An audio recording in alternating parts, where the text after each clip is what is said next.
Évangile de Matthieu, chapitre 18. À ce moment, les disciples s'approchèrent de Jésus et dirent : « Qui donc est le plus grand dans le royaume des cieux ?» Jésus, ayant appelé un petit enfant, le plaça au milieu d'eux et dit : « Je vous le dis en vérité, si vous ne vous convertissez et si vous ne devenez comme les petits enfants, vous n'entrerez pas dans le royaume des cieux. C'est pourquoi quiconque se rendra humble comme ce petit enfant sera le plus grand dans le royaume des cieux. Et quiconque reçoit en mon nom un petit enfant comme celui-ci, me reçoit moi-même. Mais si quelqu'un scandalisait un de ces petits qui croient en moi, il vaudrait mieux pour lui qu'on suspende à son cou une meule de moulin et qu'on le jette au fond de la mer. Malheur au monde à cause des scandales. Car il est nécessaire qu'il arrive des scandales, mais malheur à l'homme par qui le scandale arrive. Si ta main ou ton pied sont pour toi une occasion de chute, coupe-les et jette-les loin de toi. Mieux vaut pour toi entrer dans la vie boiteux ou manchot que d'avoir 2 pieds ou 2 mains et d'être jeté dans le feu éternel. Et si ton œil est pour toi une occasion de chute, arrache-le et jette-le loin de toi. Mieux vaut pour toi entrer dans la vie, n'ayant qu'un œil, que d'avoir 2 yeux et d'être jeté dans le feu de la géhenne. Gardez-vous de mépriser un seul de ces petits. Car je vous dis que leurs anges dans les cieux voient continuellement la face de mon Père qui est dans les cieux. Car le Fils de l'homme est venu sauver ceux qui étaient perdus. Que vous en semble ? Si un homme a 100 brebis, et que l'une d'elles s'égare, ne laisse-t-il pas les 99 autres sur les montagnes pour aller chercher celle qui s'est égarée ? Et, s'il la trouve, je vous le dis en vérité, elle lui cause plus de joie que les 99 qui ne se sont pas égarés. De même, ce n'est pas la volonté de votre Père qui est dans les cieux qu'il se perde un seul de ses petits. Si ton frère a péché, va et reprends-le entre toi et lui seul. S'il t'écoute, tu as gagné ton frère.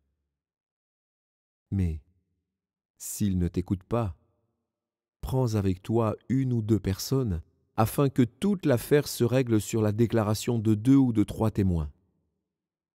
S'il refuse de les écouter, dis-le à l'Église, et s'il refuse aussi d'écouter l'Église, qu'il soit pour toi comme un païen et un publicain. Je vous le dis en vérité, tout ce que vous lirez sur la terre sera lié dans le ciel, et tout ce que vous délierez sur la terre sera délié dans le ciel. Je vous dis encore que, si 2 d'entre vous s'accordent sur la terre pour demander une chose quelconque, elle leur sera accordée par mon Père qui est dans les cieux. Car là où 2 ou 3 sont assemblés en mon nom, je suis au milieu d'eux. Alors Pierre s'approcha de lui et dit : « Seigneur, combien de fois pardonnerai-je à mon frère lorsqu'il péchera contre moi ? Sera-ce jusqu'à 7 fois ? » Jésus lui dit : « Je ne te dis pas jusqu'à 7 fois, mais jusqu'à 70 fois 7 fois. » C'est pourquoi le royaume des cieux est semblable à un roi qui voulut faire rendre compte à ses serviteurs. Quand il se mit à compter, on lui en amena un qui devait 10 000 talents. Comme il n'avait pas de quoi payer, son maître ordonna qu'il soit vendu, lui, sa femme, ses enfants et tout ce qu'il avait, et que la dette soit acquittée.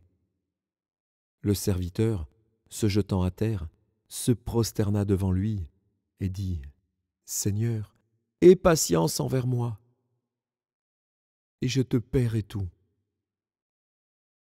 Ému de compassion, le maître de ce serviteur le laissa aller et lui remit la dette. Après qu'il fut sorti, ce serviteur rencontra un de ses compagnons qui lui devait 100 deniers. Il le saisit et l'étranglait en disant : « Paie ce que tu me dois !» Son compagnon, se jetant à terre, le suppliait, disant : « Aie patience envers moi, et je te paierai. » Mais l'autre ne voulut pas, et il alla le jeter en prison, jusqu'à ce qu'il ait payé ce qu'il devait. Ses compagnons, ayant vu ce qui était arrivé, furent profondément attristés, et ils allèrent raconter à leur maître tout ce qui s'était passé. Alors le maître fit appeler ce serviteur et lui dit : « Méchant serviteur, je t'avais remis en entier ta dette parce que tu m'en avais supplié. Ne devais-tu pas aussi avoir pitié de ton compagnon, comme j'ai eu pitié de toi ?» Et son maître, irrité, le livra au bourreau, jusqu'à ce qu'il ait payé tout ce qu'il devait. C'est ainsi que mon Père céleste vous traitera, si chacun de vous ne pardonne à son frère de tout son cœur.